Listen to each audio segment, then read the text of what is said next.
Argob TV presenta. Hola, ¿qué tal a todos y bienvenidos los que debaten con inteligencia en esta comunidad?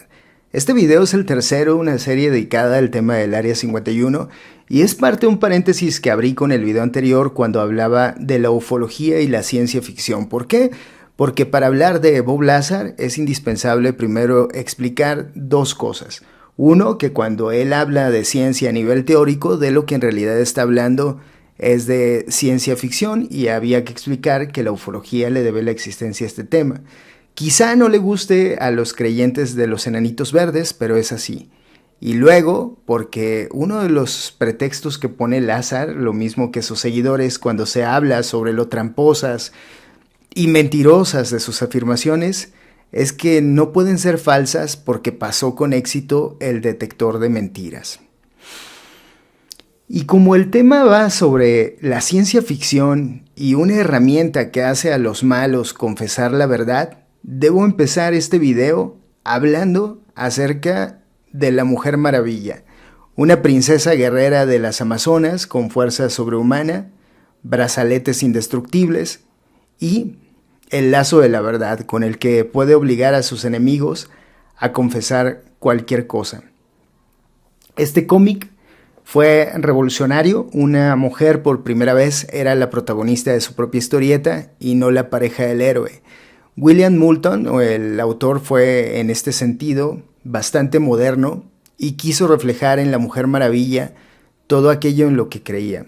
Pensaba que las mujeres eran más honestas y confiables que los hombres, que podían trabajar más rápido y que aún así eran más precisas. Pero además en el lazo de la verdad dejaba ver otro de sus intereses. Desde siempre se ha buscado saber cuando alguien miente. Muchas culturas y civilizaciones antiguas escribieron sobre esto y algunos habían llegado a la conclusión de que había unos rastros físicos que podían ser estudiados. El pulso, por ejemplo. Lo que buscaba el detector de mentiras era facilitar el estudio de estos rastros y una vez que se tuvo la tecnología para intentarlo, no faltó quien se pusiera manos a la obra. El primero del que se tiene noticia fue un hombre llamado Lombroso, quien fue criminólogo y médico en la Italia de finales del siglo XIX. Lombroso, por cierto, es muy famoso todavía por su estudio sobre la mente criminal y su libro, El delito, sus causas y remedios, todavía puede encontrarse en muchas librerías. Pues este Lombroso recurrió a la pletismografía para medir la presión sanguínea de los delincuentes.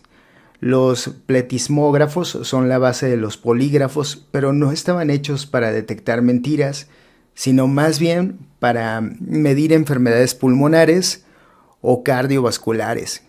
Y ya desde entonces se asomaban ciertos rasgos pseudocientíficos, porque William Moulton, el creador de la Mujer Maravilla, también es, aunque muchos todavía no lo sepan, es el padre del detector de mentiras. Para él era posible medir lo que llamaba energía mental y que cada persona distribuye en 4 direcciones.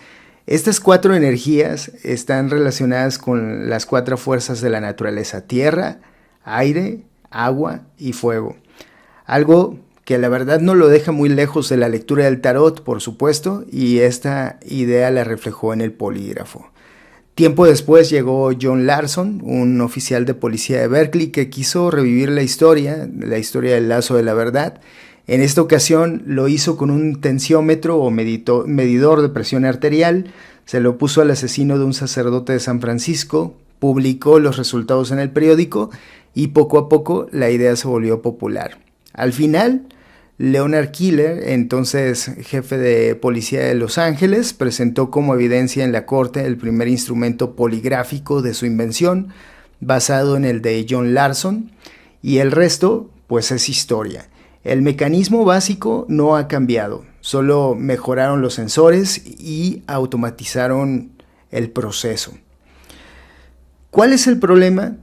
Que con el tiempo se han ido notando ciertos detalles, como por ejemplo que los estímulos que buscan varían mucho entre individuos.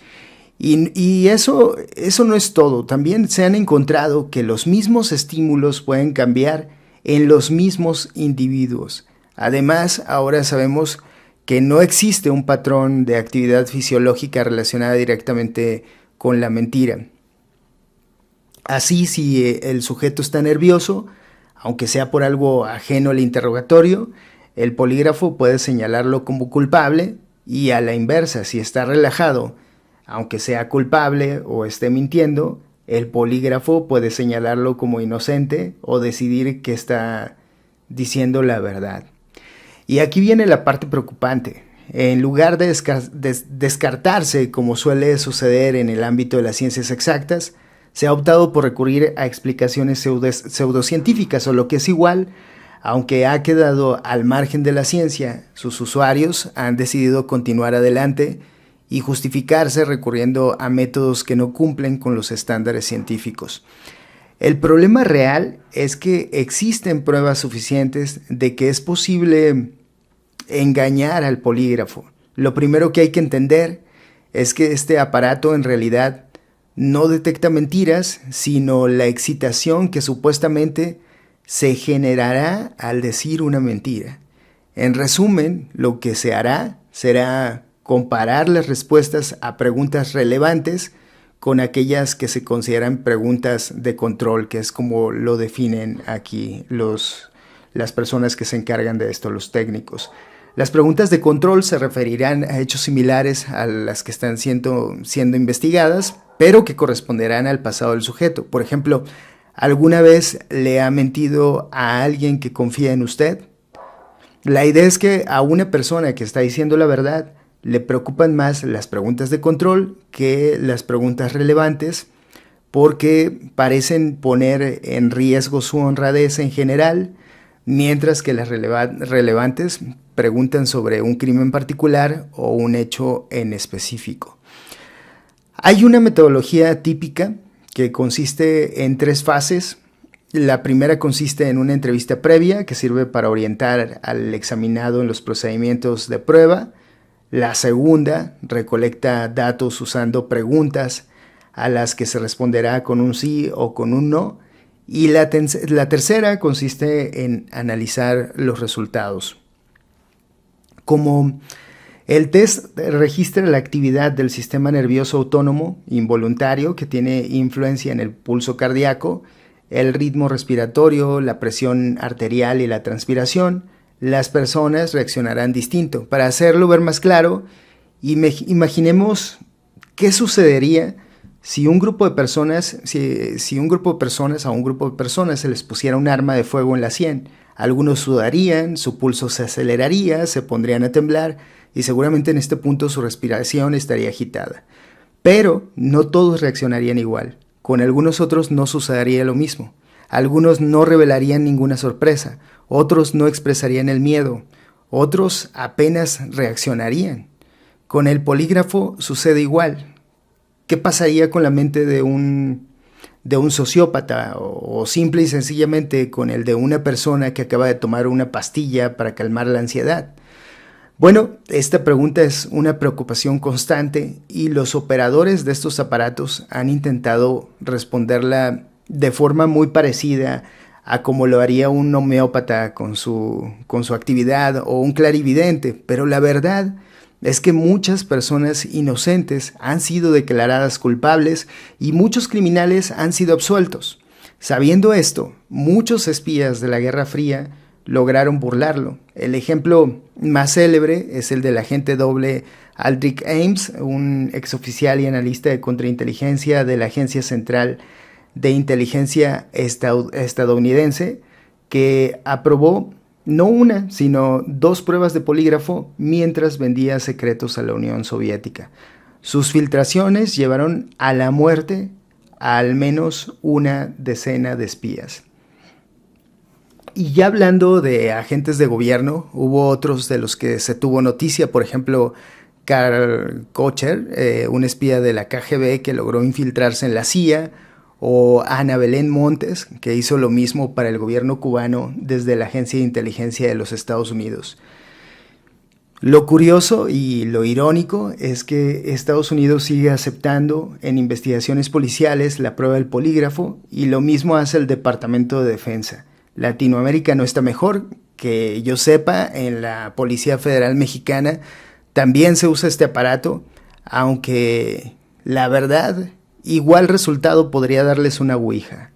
Y no solo les ha fallado en casos de espionaje, que es lo que muchos podrían pensar. Por ejemplo, otro caso tristemente célebre es el del asesino de Río Verde, Gary Ridgway, quien pasó como inocente según la prueba del polígrafo y fue dejado en libertad hasta que una prueba de ADN le llevó a confesar. En este periodo asesinó a 7 mujeres de 49 de las que se tuvo noticia. En contraste, el esposo de una mujer asesinada por Dennis Rader, el asesino BTK, tuvo que vivir bajo la sospecha del asesinato de su propia esposa después de que fallara 2 veces la prueba del polígrafo. Dejo el enlace a CBS News para los que quieran saber un poco más sobre este tema. Lo van a encontrar como BTK, fuera de las sombras. Lo más grave de todo esto es que hay un interés comercial y profesional con fuertes compromisos en instituciones públicas y privadas que una vez que han alcanzado ese nivel buscan sobrevivir a como dé lugar. Eso sucede con muchas profesiones, sobre todo en el sector de la salud, donde sobrevive la acupuntura o la homeopatía, que en su lucha por mantenerse vigentes buscan argumentos que las ayuden a sobrevivir. Pero su efecto no va a ir más allá del placebo y el sesgo de confirmación. Lo importante es recordar que no existen aparatos capaces de distinguir la verdad o la mentira en la mente de cualquier ser humano y que lo que se mide es el incremento abrupto del sudor y el ritmo cardíaco. Como diría el profesor Robert Lee Park, el polígrafo descubre incrementos abruptos en el ritmo cardíaco, la presión sanguínea y la sudoración. Por lo tanto, esta máquina es un detector muy fiable de orgasmos, pero detecta mentiras solo si uno está fingiendo un orgasmo. Espero que el video les haya gustado. Si es así, recuerden suscribirse, dejar un comentario y una manita arriba. Nos vemos en el próximo video y mientras tanto sean felices y tengan siempre presente que saber nos hace libres, aunque perjudique severamente la ignorancia.